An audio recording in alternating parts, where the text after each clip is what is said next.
안녕하세요. 여러분의 성공적인 배팅을 위하여 열심히 분석하는 스포츠 황제입니다. 여러분을 토방에서 머리를 식혀드리고자 준비한 분석입니다. 분석 시작 전에 구독과 좋아요는 큰 힘이 되니 구독과 좋아요 한 번씩 부탁드리겠습니다. 모든 경기를 분석하지는 못하니 꼭 알람 설정해 두시고 긴급하게 올라가는 영상에 대한 분석과 정보 및 결과 예측을 놓치지 마시기 바랍니다. 첫 번째 경기는 라스팔마스 대 레알 마드리드입니다. 먼저 라스팔마스는 시즌 성적 9승 3무 8패로 리그 8위를 기록 중이며 3연패를 끝내고 연승에 성공하며 다시 6위 싸움에 합류했습니다. 대형 신인이 등장했으며 바로 헤르조그입니다. 쿠르벨로와 코코가 뛰지 못하게 되면서 19살 헤르조그가 선발로 출전하고 있습니다. 라스팔마스 유스팀 출신으로 스페인 청소년 대표팀에도 발탁되지 않은 선수인데 정말 잘해서 2경기 연속 무실점을 달성한 경기에 선발로 출전했습니다. 피지컬도 좋은데 발밑도 괜찮고 심지어 세트피스 득점력까지 갖춘 선수입니다. 헤르조그의 등장으로 코코와 브루멜로가 돌아와도 선발 자리를 장담하기 어렵습니다. 라스팔마스는 수비가 참 좋은 팀입니다. 미드필더들의 볼 간수 능력이 좋아서 수비진이 위기 상황에 놓이는 경우가 자주 발생하지 않고 피미엔타 감독의 압박 전술도 수준급입니다. 포지셔닝도 좋지만 선수들이 일부 리그에서 자신감이 붙으며 더욱 과감해졌습니다. 그리고 최후의 보르가 발라스 골키퍼이며 이번 시즌 리그에서 가장 잘해주는 골키퍼 중 한 명입니다. 선방률 81.9%로 리그 1위이며 90분당 실점이 가장 적은 골키퍼이고 라리가 최고의 선방 능력을 뽐내고 있습니다.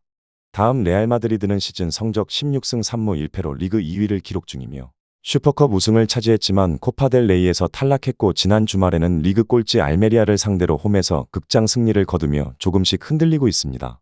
벨링엄이 결장하며 지단의 후계자이자 마드리드의 팀 내 득점 1위입니다. 이번 시즌 리그에서 MVP 포인트 1위인 선수입니다. 최전방 공격수가 없는 레알 마드리드는 벨링엄을 중심으로 전술을 개편했고 벨링엄은 이번 시즌 리그에서 14골을 터뜨리며 환상적인 데뷔 시즌을 보내고 있습니다. 무엇보다 그의 가장 큰 강점은 클러치이며 위기 순간마다 득점을 해주면서 팀의 승리를 가져온 벨링엄을 이번 경기에서 볼 수 없습니다. 마드리드 더비에서 4실점, 그리고 지난 알메리아전에서 2실점이다. 선수들의 피로감이 상당합니다. 슈퍼컵부터 코파델 레이까지 너무 많은 경기를 뛰었고 1월에만 벌써 6경기를 했습니다. 지난 2경기를 보면 풀백들의 컨디션이 좋지 않았고 센터백 2명도 컨디션이 완벽하지 않았습니다.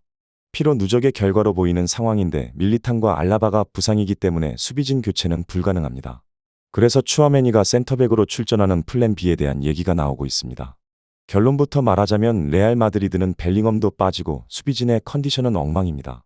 라스팔마스는 역습을 잘 당하지 않는 팀이나 비니시우스와 호드리구의 활용 가치도 떨어집니다. 이번 시즌 라스팔마스의 홈에서 이변이 자주 발생했고 선방률 1위의 발레스 골키퍼가 뚫리지 않을 것으로 보입니다. 라스팔마스의 프랜 승리를 추천드립니다. 두 번째 경기는 바르셀로나 대 비아레알입니다. 먼저 바르셀로나는 시즌 성적 13승 5무 2패로 리그 4위를 기록 중이며 10일 사이에 슈퍼컵과 코파델 레이에서 탈락하며 2개 대회에서 탈락했습니다. 지난 경기에서 발데와 세르지 로베르토가 부상을 당했습니다. 테어 슈테겐 골키퍼까지 포함해서 바르셀로나의 수비진에서 4명이 부상입니다. 그리고 크리스텐센도 부상 때문에 출전 여부가 확실하지 않습니다. 베티스전에 선발로 나온 유망주 쿠바르시, 그리고 그와 함께 아카데미에서 올라온 액토르 포트가 선발로 나올 수 있습니다. 두 선수는 17살이고 아직 일부 리그 선수들과 경쟁하기에는 부족한 선수들입니다. 크리스텐센의 회복이 정말 중요해졌고 이번 시즌 원정에서 충격패를 많이 당했습니다. 하지만 홈에서는 참사가 거의 없었습니다. 리그에서 치른 홈 10경기에서 8승 2패인데 리그 1위 레알 마드리드와 2위 지로나를 제외하고 나머지 팀들은 모두 이겼습니다. 시즌 내내 부상도 많았고 사비 에르난데스 감독의 전술 선택에도 부족함이 있었지만 그래도 캄프누에서 승률 80%를 넘깁니다. 다음 비아레알은 시즌 성적 5승 5무 11패로 리그 14위를 기록 중이며 리그 6경기에서 1승 1무 4패로 감독 교체 효과를 전혀 체감하지 못하고 있습니다. 파레오, 테라츠, 데니스 수아레즈가 부상입니다. 중앙 미드필더 3명의 부상인데 남은 선수들이 모두 수비형 미드필더입니다. 트리게로스는 이번 시즌 선발 출전이 없고 포메이션에서 중앙 미드필더로 자주 나오지 않기 때문에 논외입니다. 비아레알은 4명의 공격진이 전방 압박을 하면서 중앙에 있는 2명의 미드필더가 밸런스 조절을 위해 노력해야 하는 팀입니다. 그 중에서 시야가 좋은 파레오는 공격 전개에 있어서 매우 중요한 선수입니다. 공격 방식이 투박한 팀인데 파레오 없이 매끄러운 전개는 불가능하고 알비올과 포이스가 부상이고 만디는 아프리카 네이션스컵에 참가했습니다. 가비아가 돌아가 버리면서 울버햄튼에서 급하게 모스케라를 영입했습니다. 알제리가 탈락하며 만디가 돌아왔지만 이번 경기를 뛰기에는 체력이 부족하고 모스케라는 1년 넘게 경기를 뛰지 못해서 백업용으로 영입한 선수입니다. 그래서 쿠엔카와 에릭 바이가 선발로 나오고 있는데 에릭 바이도 1년간 거의 뛰지 못해서 폼이 엉망입니다. 비아레알이 요즘 많은 실점을 허용하는 이유가 선수 때문이고 갑작스러운 변화에 대처하지 못했다고 볼 수 있습니다. 결론부터 말하자면 바르셀로나의 수비진에 문제가 생겼으니 비아레알의 압박이 먹힐 수 있습니다. 하지만 바르셀로나는 중원 트리오가 건재하기 때문에 압박을 쉽게 풀어냅니다. 그리고 캄프누에서 열리는 경기인데 스쿼드 피해가 큰 팀은 비아레알이며 바르셀로나가 휘청거려도 비아레알은 경쟁력을 상실한 팀입니다. 바르셀로나의 승리를 추천드립니다. 세 번째 경기는 레버쿠젠 대 메넨글라트바흐입니다. 먼저 레버쿠젠은 시즌 성적 15승 3무로 리그 1위를 기록 중이며 현재까지 리그에서 유일하게 무패를 유지하는 팀입니다. 알론소 감독이 말한 위기는 1월이었고 주요 선수들이 아프리카 네이션스컵에 참가하기 때문이었습니다. 하지만 레버쿠젠은 후반기 시작과 동시에 원정 2경기 모두 승리했습니다. 라이프치히저는 아프리카 네이션스컵에 참가한 선수들을 대신해서 선발로 나오는 선수들의 활약이 결정적이었습니다. 리그 1위 다운 모습이며 더블 스쿼드를 장착한 레버쿠젠은 위기가 닥쳐도 이겨낼 수 있는 힘이 있습니다. 하지만 이번 경기는 조금 경우가 다르며 조나단 타가 경고 누적으로 결장합니다. 리그에서 주전 3백으로 활약하던 센터백 3명이 모두 결장합니다. 그래서 이번 경기 중앙 수비수로 수비형 미드필더 안드리이가 출전합니다. 빌드업을 중요하게 생각하는 알론소 감독은 후방에서 볼줄기가 살아있고 전방 압박에 대처할 수 있는 수비진을 원합니다. 주전 수비수 3명이 동시에 빠지는 상황은 처음이기 때문에 수비에서 문제가 발생할 수는 있겠습니다. 다음 메넨글라트바흐는 시즌 성적 5승 5무 8패로 리그 12위를 기록 중이며 이번 시즌 원정 8경기에서 1승 3무 4패로 딱 한 번 이겼습니다. 수비진에 부상자가 많으며 이타쿠라 코는 대표팀으로 떠났고 베버, 프리드리히, 얀치케는 부상입니다. 엘베디 혼자 남았고 프리드리히와 얀치케는 잘하면 경기에 나올 수 있지만 정상 컨디션은 아닙니다. 상대는 리그 1위 레버쿠젠이고 메넨글라트바흐는 주전 수비수들 없이 플랜 B로 레버쿠젠의 막강한 공격을 막아야 합니다. 이번 시즌 원정 경기에서 평균 3골을 먹혔으며 8경기에서 23실점입니다. 수비수들이 많이 빠지기 때문에 무실점은 커녕 대량 실점을 조심해야 하는 상황입니다. 이번 시즌 정말 다양한 루트로 실점하고 있으며 옴닌 골키퍼의 부상으로 골문까지 불안한 상황인데 또 레버쿠젠 상대로 전반기에 3골을 먹히면서 패하기까지 했습니다.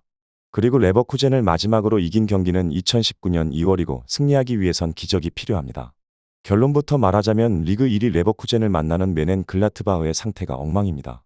레버쿠젠도 수비진의 중심인 조나단 타가 결장하지만 레버쿠젠의 수비진은 빌드업이 매우 중요하기 때문에 안드리이가 나와도 잘해줄 것으로 보입니다. 레버쿠젠의 승리를 추천드립니다. 마지막 경기는 유벤투스 대 엠폴리입니다. 먼저 유벤투스는 슈퍼컵 일정으로 인해 경기를 한 차례 덜 치른 인테르를 제치고 리그 선두에 오르게 되었습니다. 제노아와의 원정 경기에서 무승부를 기록한 이후로는 7경기 연속 승리를 거두며 코파 이탈리아에서도 준결승에 진출해 이중 우승을 노리고 있습니다. 또한 의외로 최근에는 엠폴리에게 고전하는 모양새가 보여졌습니다. 지난 시즌에는 4대1로 엠폴리에게 덜미를 잡힌 적도 있었습니다. 물론 엠폴리의 상황을 그 당시와 동일하게 볼 수 없는 이유는 후술할 내용에 언급하겠지만 최근 블라호비치의 폼이 좋아서 박스 안에서의 수비나 슈팅 억제에 문제가 있는 팀을 상대로는 제법 골을 잘 투사하는 모습을 보여주고 있습니다. 강호들과의 매치에서는 내용이 답답할 수는 있어도 하위권 팀을 상대로도 골을 못 넣는 것보다는 나은 편입니다. 다음 엠폴리는 밀란과 베로나에 연속 패배하며 최하위권에 머물렀던 상황에서 몬차를 이기는데 성공하였습니다. 앞서 언급한 대로 엠폴리가 유벤투스를 생각보다는 잘 잡아내는 모습이 있었습니다. 다만 해당 경기들에서는 지금은 토트넘 소속인 비카리오가 수훈 선수였던 매치였습니다. 해당 경기들에서도 엠폴리 수비는 18개가 넘는 슈팅 허용을 기본으로 삼았고 비카리오가 사실상 기적을 만든 것이라고 볼 수 있습니다. 최근에는 주코우스키가 2경기에서 4골을 기록하며 임대 이적한 역할을 성공적으로 수행하고 있지만 기본적으로 유벤투스의 3백은 박스 안에서의 수비가 아주 훌륭한 팀입니다. 결론부터 말하자면 유벤투스의 우세를 기대하는 매치입니다. 유벤투스가 엠폴리에게 덜미를 잘 잡혀왔던 상황이 있었지만 이는 엠폴리의 골키퍼가 비카리오였던 때가 있었던 이야기입니다. 이번 시즌에 엠폴리는 당시보다 박스 장악력이 하락한 상황이고 유벤투스를 이긴 경기에서도 수비가 슈팅 허용을 잘 막아내지 못했습니다.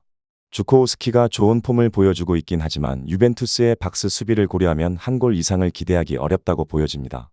유벤투스의 승리를 추천드립니다. 전체적으로 추천은 드리지만 조합픽을 원하신다면 구독과 좋아요 눌러주시면 감사합니다. 베팅하시는데 도움이 되셨다면 구독과 좋아요 부탁드립니다. 영상 시청해 주셔서 감사합니다.